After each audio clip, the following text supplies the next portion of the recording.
बानी पीटीआई को हासिल हुकूक हमें भी दिए जाएं। अडियाला जेल के दीगर 3 कैदी भी इस्लामाबाद हाई कोर्ट पहुंच गए।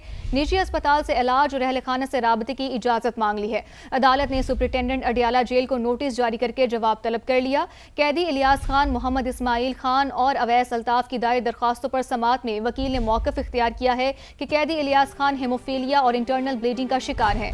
2 माह में 10 बार अस्पताल ले जाया गया मगर अफाका नहीं हुआ। वकील ने सुप्रीम कोर्ट के फैसले की रोशनी में मेडिकल बोर्ड बनाने और सरकारी अस्पताल में इलाज मुमकिन न होने पर निजी अस्पताल मुंतकिल करने की इस्तदा की है। दीगर 2 कैदियों के वकला ने भी तिब्बी बुनियाद पर निजी अस्पताल और अहलखाना से राबते की इस्तदा की है। अदालत ने तीनों दरखास्तों से मुतालिक जेल हुकाम से जवाब तलब करते हुए समाअत 27 अगस्त तक मुलतवी कर दी है।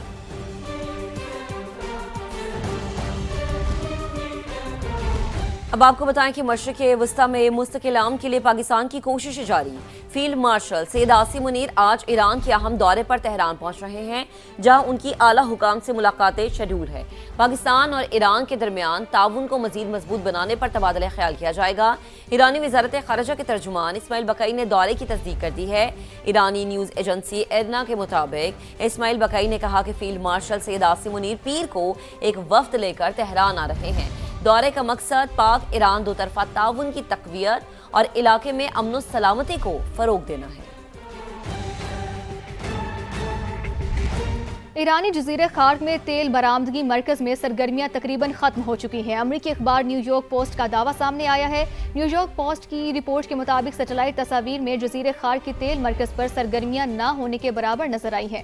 अमरीकी पाबंदियों और नाकाबंदी के बायस ईरानी तेल की बरामदात तकरीबन 0 हो चुकी हैं, जबकि सदर ट्रंप के ऐलान करदा सख्त मुआशी इकदाम के बायस ईरान मुश्किलात से दो चार है। रिपोर्ट के मुताबिक ईरान को इस वक्त 3 बड़े खतरात का सामना है। पहला, ईरान की आबना हुर्मुज़ पर गिरफ्त कमजोर हो चुकी है। दूसरा, तेहरान को माली मुश्किलात दरपेश हैं। और तीसरा, ईरानी सुप्रीम लीडर पर जंग के खात्मे के हवाले से दबाव बढ़ता जा रहा है। न्यूयॉर्क पोस्ट ने दावा किया है कि हालिया दिनों में मजीद बहरी जहाज खामोशी से आबना हुर्मुज़ से गुजर रहे हैं। गुज़िश्ता 2 हफ्तों के दौरान बहरी ट्रैफिक में 400% इजाफा हुआ है। अमरीकी मुआशी जंग जारी रही तो आबना हुर्मुज़ से तेल का एक कतरा बरामद नहीं होने देंगे। चीफ ईरानी कौमी सलामती काउंसिल मेजर जनरल मोहसिन रज़ाई ने खबरदार कर दिया है। एक्स पर बयान में कहा कि अमेरिका की ईरान के खिलाफ मुआशी जंग में किसी भी मुल्क की हिमायत को ईरान जंगी इकदाम तस्वुर करेगा। आबना हुर्मुज़ की सिक्योरिटी और इंतजाम साहिली ममालिक के कंट्रोल में रहना चाहिए। अमेरिका को सहूलत फराहम करने वाले ममालिक को मुआशी पाबंदियों का जिम्मेदार ठहराया जाएगा। अमेरिकी नायब सदर जेडी वेंस ने कहा है कि ईरान से निपटने के लिए हमारे पास मुतादिद ज़राए मौजूद हैं। ईरान के खिलाफ फौजी और मुआशी दोनों कार्रवाइयाँ की जा सकती हैं। बोले, ईरान को जौहरी हथियार हासिल करने से रोकना मशरिक़ वस्ता में अमेरिकी मौजूदगी का बुनियादी मकसद है। जेडी वेंस ने दावा किया है कि ईरान इस वक्त शदीद दबाव में है। वो आलमी तिजारती रास्ते मुकम्मल तौर पर बंद करने की सलाहियत नहीं रखता। हम आबना हुर्मुज़ से रोज़ाना 70 लाख से 1.5 करोड़ बैरल तेल निकाल रहे हैं। जबकि अमेरिकी वज़ीर ख़जाना स्कॉट बेसेंट ने कहा है कि ईरान के मुआशी हिसाब का वक्त आन पहुंचा है। ईरान को सहारा देने वाले हर मुआशी रास्ते को बंद करेंगे। ईरान से ताउन करने वाले ममालिक भी जद में आएंगे। अभी आपको ले चलते हैं, इस्माइल बकाई बात कर रहे हैं। दौलत साहिली इन आब را فرارو بفرمایید. سلام های بقایی، وقتتون بخیر. هفته دولت رو به شما هم تبریک عرض میکنم، آغازش رو. آقای بقایی، ممنون میشم اگه یک مقداری سریع پاسخ بدید، چون یک مقداری واقعا فضا به هم ریخته است و سوالهای زیادی از ما پرسیده میشه. ببینید، ما امروز از مقامات کشور هم راجع به صلح عزتمندانه میشنویم، هم راجع به اینکه مردم برای تولید محصولات مورد نیاز جامعه در خونه هاشون آماده بشن. از احتمال خروج از NPT میشنویم، از ابراز تمایل به در واقع بمب اتم میشنویم.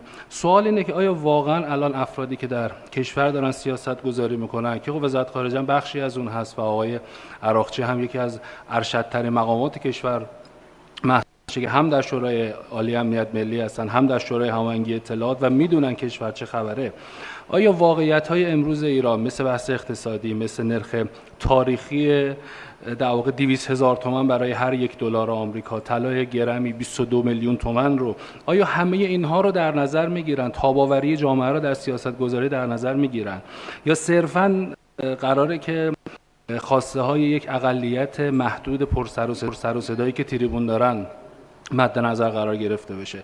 به طور مشخص آیا اراده و طرحی برای پایان دادن به این جنگ و این شرایط در تعلیق وجود داره یا خیر همین مسیر معلق رو قرار ادامه بدیم؟ اجازه میدید من از سوال شما یک کم ابراز تعجب بکنم. ببینید حتما همینطور هست، همه مواردی که گفتید مد نظر سیاستگزاران هست. اساساً مگر می شود غیر از این باشه؟ ببینید مگر جنگ رو ما شروع کردیم؟ مگر غیر از این است که ما در همین 2 سال، من نمیخوام تاریخچه مذاکرات ایران با آمریکا و بدعهدی آمریکا رو برای شما بگم، شما بهتر از من میدونید، تاریخچه‌اش هم فقط به 2015 تا 2018 بر نمیگرده، فقط موضوع برجام نیست، به قبل از اون هم برمیگرده. بارها حسن نیت ایران رو با بدسگالی پاسخ دادن، بارها به عهد و پیمانی که بسته بودن پشت پا زدن.